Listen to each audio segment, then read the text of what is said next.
had to have something, man. I was like kind of like going through withdrawals and shakes, and I gotta have the Force. Well, did you stop watching because the Blu-ray was coming out, so you wanted to sort of have a little gap, or was that? Yeah, that's exactly what it was. I wanted to have I wanted to have a gap so that way whenever I started up, because I'll do a whole all-day marathon on Friday, just sitting down and start from number 1 and go all the way through number 6. So, you know, I've never seen Attack of the Clones. I dipped in for a few minutes. I thought, I can't do this. And then I watched Revenge of the Sith to sort of, see how they bridge that thing, and then I just cuddled up to my original trilogy and then never spoke of it again. You're not missing much with Attack of the Clones. Out of the prequels, I'll be a person that says I actually like the prequels, but with Attack of the Clones, that's my least favorite of the prequels. But, Revenge of the Sith, man, that one's really starting to get up there with me. I really like Revenge of the Sith as much as what I like the original trilogy. It's quite intense, isn't it? Yeah, man. Yeah. Yeah. It just there's one part that kills me, and it's there at the end whenever Obi-Wan and Anakin, and he's already lopped off Anakin's legs, and he tells Anakin, you were my brother, you were supposed to bring balance to the Force, not destroy it. And Ewan McGregor just goes and does this line so epically, like you feel it, like I get chill bumps whenever I think about it. And then Hayden Christensen, Mr. Marionette, whatever you want to call him, just Mannequin Skywalker. Yeah, just I hate you. Yeah, you go from "you're the chosen one" to "you idiot." Yeah. I can't. So you don't mind the bit when all the kids get killed? Yeah, that's the best part. What are you talking about? Now, I can only stand the prequels if I'm watching the riff tracks versions of them. Listening to Mike and Kevin and Bill riffing over those movies, and I just did that the other day. A friend of mine's been showing them on his channel, so I just rewatched the prequels.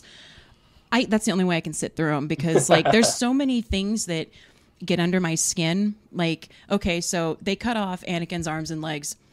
Oh, we can fix that. We can fix that. But Padme has a, quote, broken heart. That shit's permanent. Bitch is down. She's dead. Broken heart. Bitch is dead. But we can cut off arms and legs, and we can totally fix that. She lost a will to live. She died of a broken heart. But you can cut my arms and legs off, and I'll be just fine. Yeah. Well, that's like me, though. Like, I almost would rather watch the Red Letter Media reviews of the movies. Oh, God, yeah. Definitely. Those are great. Yeah. Oh, the guy with the really strange voice, right? Yeah. Yes. Is that his real voice, or is he? I'm pretty sure that's a character. I think it's a character, like Pliskin. I think, or not Pliskin, or Plimpton, or I can't remember what his name is, and I'm sure the internet will remind me. Yeah, as the soon internet as we're will done. let us know. Because he sounds just like Zoidberg from Futurama. Yes, he does. He sounds like Zoidberg with like a lump in his throat. Yeah, it's a character. It's a serial killer guy that he's playing, and it's just. Oh, I saw the woman in the basement thing. That was kind of Well, now they have a whole storyline involving her. She comes back and stuff. Yeah, it's great. Yeah, those reviews are definitely better, in my opinion. No offense, Dave, but they're better than the movie. And like the Riff Tracks versions of it, like most movies that Riff Tracks covers, makes those movies tolerable. Because I really can't stand them. Like, I waited for years and went to the theater and watched these movies and left and was just like flipping off the theater, like, no, fuck you, give me my money back. And I got really drunk before the third one and was like, okay, now I can tolerate this. I had to go get very, very drunk on Long Island iced teas before I went and saw the third one, and I just sat through it laughing my ass off, like the whole I hate you.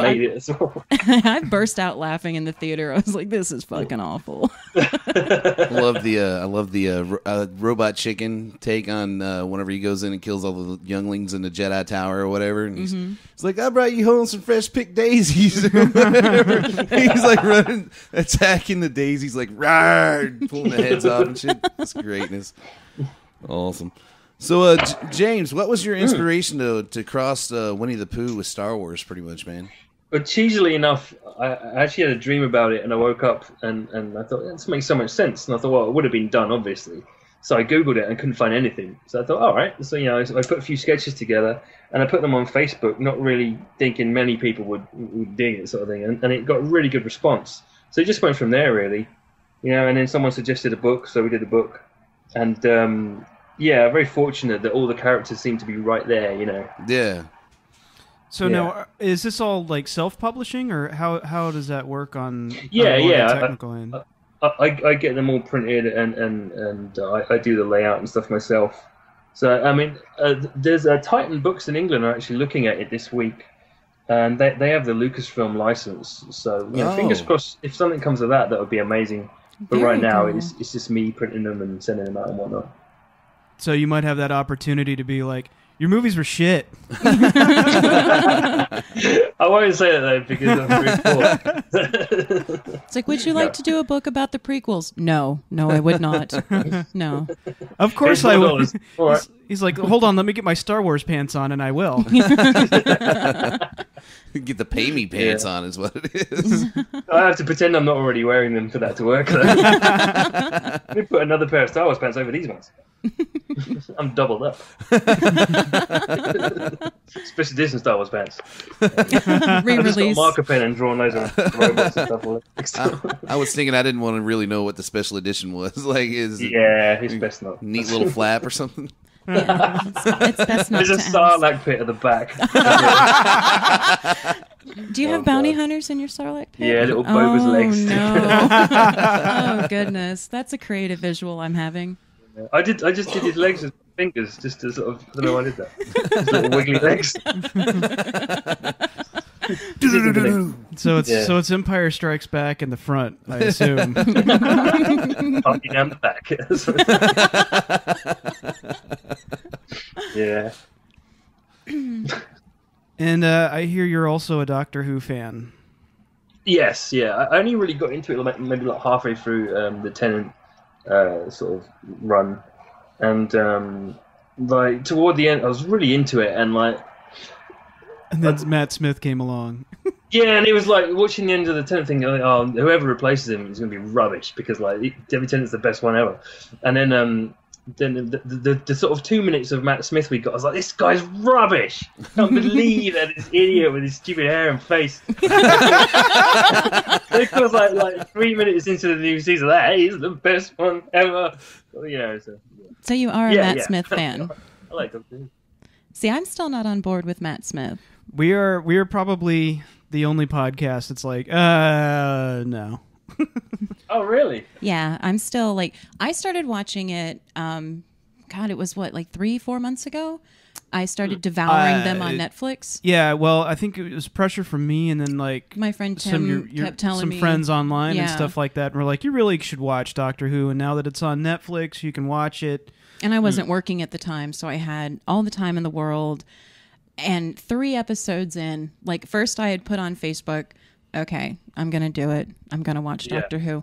3 episodes later, I post again, I love Doctor Who. Like all it took was 3 episodes of Christopher Eccleston, and I was sold, and I devoured everything on Netflix in like a week or 2. Wow. And then started seeking out the Matt Smith stuff, and immediately was like, oh, wow, that love affair ended very briefly and bitterly. Like, I'm still not 100% sold. I like Amy. I like Rory. I'm not a Matt Smith fan at all. Really? Wow, that's interesting. He has his moments. Like, I liked Vincent and the Doctor a lot. And this past episode, I liked it. That's because he wasn't in it, wasn't it? Yeah, because it was mostly Amy and Rory. Yeah, it's just, we've had this discussion before. We've completely nerded out and eaten up like half of a show. Adam and I sitting there talking about Doctor Who because Dave likes Doctor Who. He's getting into it. Yeah. See, I started watching Doctor Who about a month before Carrie did, I guess. And I'm still going through David Tennant, where she's like 8 years ahead of me, I guess, now or whatever. And then Trey doesn't watch it at all. So like Adam and I get on these Doctor Who kicks, and they just kind of sit there. Yeah, they just it's just like crickets in the background. But but the last episode, The Girl Who Waited, really good episode. Yeah, I think that's my favorite of the 11th Doctor's run so far, definitely. Yeah, I know a lot of like hardcore fans are sort of complaining a little bit that there's too much sort of emotion and, you know, sort of that sort of thing, you know, aside from the big story arcs and whatnot. But I really like that, you know. I'm a big fan of that. If someone can write something that makes me feel like, then I'm all right with that, yeah. See, I've been thinking they've been focusing too much on the story arc and not enough these single standalone episodes. And last night's episode was a good single standalone episode, and it was good. Like, it wasn't the best, but it was really good. I liked it. It had that flair of like the old 10th Doctor kind of feel to it, and that's I kind of dug that. So yeah, but yeah, your the painting that you did of Amy, beautiful. Thank you. Anyone that follows his Facebook, his art Facebook, he did this painting of Amy in the style from Vincent and the Doctor. Like, it's swirly and beautiful. And he did was it Ustream or were you on live stream? Live stream, yeah. Live stream. He did a live stream for a few hours where people could go in and watch him paint. Beautiful. Gorgeous painting. Sounds really boring, doesn't it? No, actually, it's really exciting. It could be worse. You could be on there being like, "Hey, watch me play some video games." Hey, one of my favorite broadcasters is a video game player. I'd watch James Weepy Cam. That'd be funny. Watch me looking at the camera and crying. Ages. No, but watching him paint was very cool. Very cool watching that come together. So hopefully if you decide to do like that Jim Henson painting we were talking about, you should broadcast that because that would be very special. Yeah, I think I will. I think I'll start a little earlier next time because, a lot of people were passing out. Well, I was happy because I was at work and I got home and I'm like, oh, good, he hasn't started yet. So I had time to go get dinner and then sit down and watch you paint. So I thought it was cool. Thank you very much. I enjoy it, yeah. It's nice to have some company, sad as it sounds. So do you have time to take some questions? Yeah, absolutely. Okay. Well, Carrie, you do have some questions for him. Well, yeah, I have my own questions, and then we've got some questions that people had sent in. But we'll mix and match if that's cool. Well, yeah, I'll ask my question first. I mentioned like Facebook, and you're on Twitter and stuff. Can you go into a little bit how social networking has helped you grow your art and get some of your more high-profile projects out to the people that have inspired them, like the Firefly cast, how they got a hold of your artwork? It's helped absolutely immensely. I mean, to start sketching something and then put it on Facebook or Twitter or Tumblr or whatnot, and sort of get instant feedback from thousands of people that see it and like will make suggestions and whatnot. I think if there's never been a better time to be a sort of pop culture based artist ever, to get that sort of instant acknowledgement and there's really no marketing at all on my part. It will get sent to people who send it to someone else. I'm really fortunate that I'm in that genre where it really works that way,